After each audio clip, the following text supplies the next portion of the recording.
selamat datang di video aku. Yang kali ini aku akan membahas mengenai model-model konseling. Untuk pertemuan kali ini, aku akan membahas mengenai dua model konseling. Yang pertama, pendekatan client-centered. Yang kedua, pendekatan behavioral. Ayo kita langsung masuk ke materinya. Client-centered merupakan teori yang berpusat pada klien. Teori ini diciptakan oleh Carl Rogers pada tahun 1940. Dalam pendekatan ini, Rogers memiliki pandangan tentang manusia, yaitu manusia memiliki worth yang artinya bernilai and dignity yang artinya harga diri. Maksudnya adalah setiap manusia memiliki penghargaan pada dirinya sendiri dengan membentuk sikap karakter yang mereka sukai pada suatu tempat. Lalu bagaimana dengan kepercayaan diri? Nah, kepercayaan diri merupakan level tertinggi dari harga diri seseorang. Karena kepercayaan diri dapat menaikkan kapasitas diri kamu loh. Maka dari itu jangan takut untuk menampilkan diri kamu di depan umum ya. Untuk sekedar hal kecil seperti membuka suara. Membuka suara seperti memberikan masukan, pujian, dan sebagainya. Karena itu sangat berarti.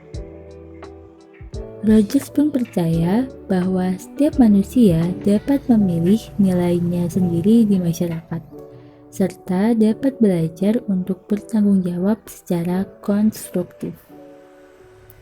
Dalam model pendekatan teori ini, Rogers memiliki konsep dasar kepribadian, yaitu organisme yang mencakup aspek fisik dan psikologis seseorang. Phenomenal field yaitu pengalaman hidup yang bermakna, and self. Kamu tahu tidak? Perkembangan diri ternyata sudah muncul sejak kita kecil loh. Hal itu karena adanya interaksi seseorang pada lingkungannya, terutama lingkungan sosial. Makanya banyak sekali anak kecil yang kita temui memiliki pengalaman berharga seperti menang olimpiade, juara lomba kelas, dan sebagainya. Hal itu karena konsep dasar tadi, bahwa kepribadian bisa terbentuk karena adanya fisik, psikologis, dan adanya pengalaman pribadi, serta keinginan diri sendiri.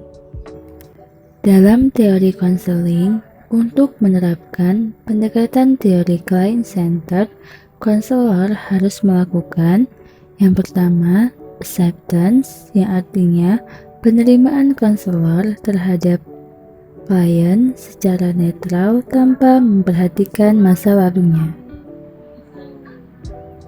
Yang kedua, kongruensi, yang artinya karakteristik konselor adalah terpadu, sesuai kata dan perbuatan yang konsisten. Yang ketiga, understanding.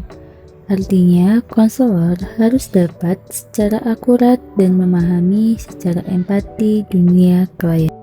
Oke, selanjutnya kita akan memasuki model pendekatan teori behavioral. Apa sih itu teori behavioral? Jadi, teori behavioral merupakan teori merubah perilaku seseorang dengan bantuan stimulus dan situasi.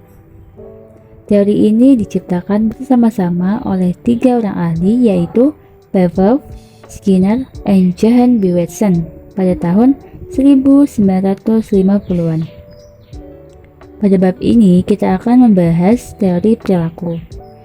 Menurut Gerald Corey, manusia itu memiliki kecenderungan sikap positif dan negatif yang sama. Hal itu kembali lagi pada lingkungan sosial dan budayanya.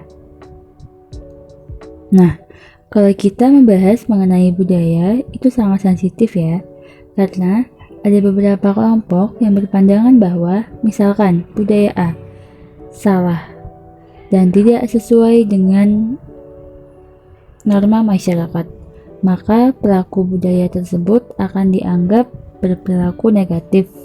Begitu juga sebaliknya. Maka dari itu, teori ini hanya akan menyinggung perilaku yang ada di lingkungan sosial. Apakah perilaku tersebut sesuai norma, nilai sosial, dan asusila? Karena nyatanya, penilaian perilaku hanya ada dua potensi, yaitu tepat atau salah.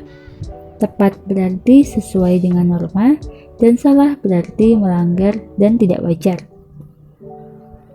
Pandangan lainnya bahwa manusia terlahir di dunia tidak baik dan tidak juga jahat, tetapi netral. Maka dari itu, perilaku dapat terbentuk karena lingkungan dan hasil belajarnya. Dalam teori konseling, untuk menerapkan pendekatan teori behavioral, konselor harus melakukan: pertama, analisis perilaku siswa atau konseli. Adakah perilaku yang salah padanya? Apabila ada, maka konselor merubah perilaku tersebut dengan mengikuti prosedur teknik dari teori behavioral. Aku sebuti dua tekniknya ya, yaitu teknik modeling. Apa sih itu teknik modeling? Seperti yang kita ketahui, modeling adalah peniruan. Jadi, teknik modeling merupakan merubah tingkah laku konseli menjadi positif. Menurut Albert Bandura, teori ini untuk meniru tingkah laku positif dari orang sekitar atau dari hasil bacaan dan menyaksikan video. Yang kedua, penguatan positif atau reinforcement. Ini dilakukan oleh konselor ketika konseli berhasil atau gagal melakukan tingkah laku baru yang positif. Contohnya, ketika ada siswa yang selalu terlambat masuk kelas. Ketika dia mulai bisa menghilangkan sikap itu dengan merubahnya, masuk kelas tepat waktu selama seminggu, maka konselor dipersilahkan memberikan hadiah berupa skor atau semacamnya. Dan apabila konseli tidak bisa masuk kelas tepat waktu selama seminggu, konselor bisa memberi hukuman atau punishment yang tujuannya untuk memberi penguatan positif pada konseli.